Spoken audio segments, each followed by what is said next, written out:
இந்த கூட்டங்கள் மூலம் நீங்க தேர்தல் களத்துல உங்களுக்கு எப்படி பலம் அமையும் அப்படின்னு எதிர்பார்க்குறீங்க?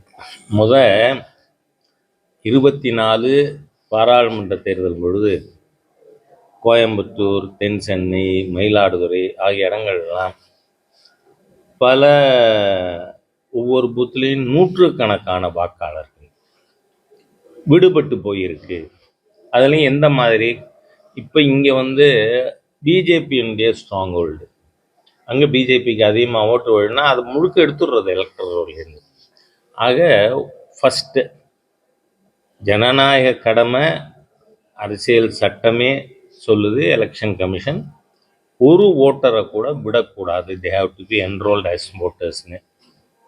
அதுலேயும் இப்போ அதாவது இறந்த வாக்காளர்கள் பேர் எடுக்காமல் இருந்தால் அது திமுகவுக்கு ஓட்டு விழுந்துடும்.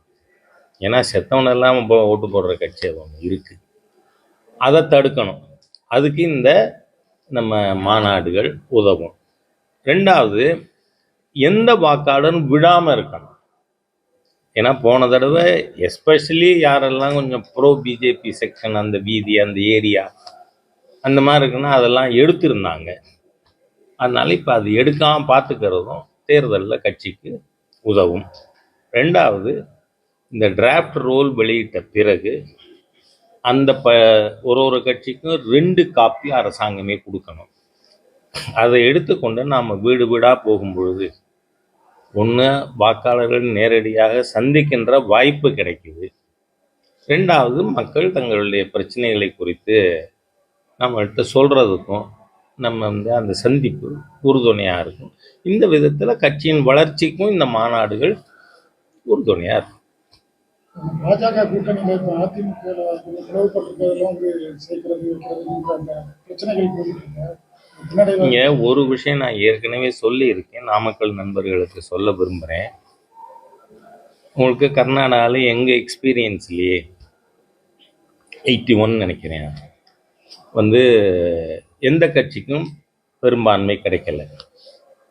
திரு ராமகிருஷ்ண ஹெகடே அவர்களுடைய ஜனதா தள் அது சிங்கிள் லார்ஜஸ்ட் பார்ட்டியாக வருது. பிஜேபி 44 எம்எல்ஏ ஜெயிக்குது. அதனால் நம்ம காங்கிரஸ் ஆட்சிக்கு வரக்கூடாதுங்கிறதுனால திரு ஹெகடே அவர்களை நாம் ஆதரித்தோம். ஆனால் ஓராண்டு அவருக்கு நல்ல பேர் இருந்த உடனே அவர் என்ன பண்ணார், இப்போ பிஜேபி ஆதரவு இல்லாமலே நாம் ஆட்சி அமைச்சா என்ன அப்படின்னு சட்டமன்றத்தை கலைச்சிட்டு மக்கள்கிட்ட போனார். கட்சிகளுக்கிடையே கூட்டணி இல்லைன்னாலும் மக்கள் ராமகிருஷ்ண ஹெகடேக்கு ஆதரவு அளித்தார்கள். அதனால எங்கள் எம்எல்ஏயே 44 நாளாக போச்சு. அப்போ அரசியல் கட்சிகள் கூட்டணிக்கு வருதோ வரலையோ மக்கள் கீழே கூட்டணி போடுவார்கள். இன்னைக்கு இப்போது இருக்கின்ற அரசாங்கத்திற்கு எதிராக ஆன்டி இன்கம்பன்சி ரொம்ப சிவியராக இருக்குது. காரணம் என்ன, இந்த 55 மாதத்தில் 6700 படுகொலைகள். ரெண்டாவது எதனால இந்த குற்றம் நடக்குது, under the influence of alcohol or other narcotics. அப்போ இதை நீக்கணுமா இல்லையா? 21 ஸ்டாலின் அவர்கள் ஆட்சிக்கு வர்றதுக்கு முன்னாடி இந்தியாவிலேயே மோஸ்ட் நார்கட்டிக் இன்ஃபெஸ்டட் ஸ்டேட்டு பஞ்சாப், இன்னைக்கு தமிழ்நாடு. இந்தியாவிலேயே போதைப் பொருள் அதிகமாக பயன்படுத்துறது தமிழ்நாடு. அதுலேயும் நீங்கள் பார்த்தா சங்கரங்கோவிலில் சில மாதங்களுக்கு முன்பாக போதை எதிர்ப்பு மாநாடு ஒன்று போட்டாங்க பொதுமக்கள். அதில் மேதக ஆளுநர் அவர்களும் கலந்து வந்தாங்க. அப்போ அதில் அவர் வச்ச ஒரு விஷயத்துக்கு இன்னிவரை முதல்வரால் பதில் சொல்ல முடியலை, தமிழ்நாடு அரசாங்கத்தால் பதில் சொல்ல முடியலை. என்னன்னா, நீங்கள் கஞ்சா பிடிக்கிறீங்க, ஆனால் இதுவரை 1 கிராமாவது தமிழ்நாடு போலீஸ் சிந்தட்டிக் ட்ரக் பிடிச்சிருக்கான்னு கேட்டார். இந்த கேள்விக்கு அரசாங்கத்திட்ட பதில் இருக்கா? ஆனால் 3000 கோடிக்கு சிந்தட்டிக் ட்ரக் மெத்தபெட்டமின் கடத்தினவர் யாரு? திமுகவோட அயலார் அணி மாவட்ட இணை செயலாளர் ஜாஃபர் சாதிக்க 3000 கோடி. ஆக அந்த மாதிரி கடத்தினதுல வந்த பணம் அவர் ஹாஸ்பிட்டாலிட்டி இண்டஸ்ட்ரீஸு, சினிமா, அதில் ஜாஃபர் சாதிக்கு மூலதனம் போட்டிருக்கார்.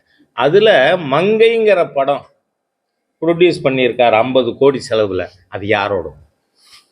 அந்த மங்கை படத்துக்கு டைரக்டர் யார்? ப்ரொடியூசர். ஆக தமிழகத்தின் ஆளும் கட்சியின் முதல் குடும்பம் நார்காட்டிக் மணியை பயன்படுத்தி இருக்குன்னு ஏற்கனவே நார்காட்டிக் கண்ட்ரோல் பியூரோ குற்றம் சாட்டியிருக்கு. அதனால ஒரு மிக மோசமான ஆட்சி. அடுத்த தலைமுறை, இன்னைக்கு நீங்க இது கடத்துற பாயிண்ட் மாத்திரம் சொல்லலைன்னா, எங்கெல்லாம் பொட்டலம் வைக்கிறாங்க, எல்லா சிபிஎஸ்சி ஸ்கூல்ஸ், எல்லா சென்ட்ரல் ஸ்கூல் வாசல்ல, அதாவது என்னன்னா தமிழகத்தின் அடுத்த தலைமுறை இன்டெலிஜென்சியாவை இப்பவே முடக்கி போடு. போதையில் அப்படின்னா தமிழ்நாடு எதிர்காலமே இல்லாமல் இருண்டு போகும். ஸ்டாலின் மீண்டும் ஆட்சிக்கு வந்தா, திமுக மீண்டும் ஆட்சிக்கு வந்தா. ஆகவே இந்த அடுத்த தலைமுறையை அழித்து கொண்டிருக்கின்ற ஒரு தீய அரசாங்கம், அது ஸ்டாலின் சொன்னா அது MK ஸ்டாலின்னு எடுத்துக்கலாம், உதயநிதி ஸ்டாலின்னு எடுத்துக்கலாம், ரெண்டு ஒன்று தான். அந்த குடும்பம் தமிழகத்தின் அடுத்த தலைமுறையை அழித்து கொண்டு இருக்கிறது. அதனால இந்த திமுகவை தூக்கி எறியணும்னு மக்கள் முடிவு பண்ணிட்டாங்க. கீழே NDAக்கு கீழே மக்கள் வந்துடும். அதனால நம்பர் ஆஃப் பார்ட்டிஸை பற்றி கவலைப்பட வேண்டாம்.